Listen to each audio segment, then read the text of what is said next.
Let's suppose that you were able every night to dream any dream you wanted to dream. And that you could, for example, have the power within one night to dream 75 years of time.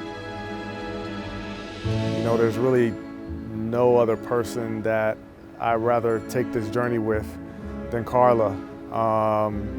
You know, she brought me to this point. I'm feeling hopeful. I'm feeling excited. I'm feeling in love. Then you would get more and more adventurous, and you would make further and further out gambles as to what you would dream. And finally, you would dream where you are now.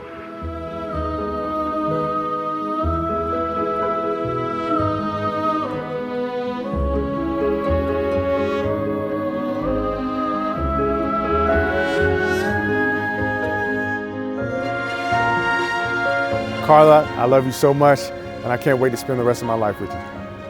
Hi, Lawrence. You mean the world to me, and I'm so glad you chose me, and I chose you at the same time.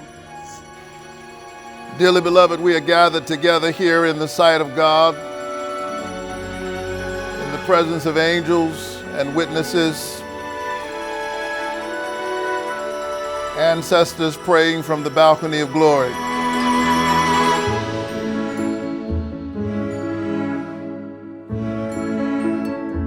You're beautiful, you're kind, you are thoughtful, but you also have that Southwest Atlanta swag about you. God has blessed me in so many ways, and it's displayed by you standing here in front of me right now.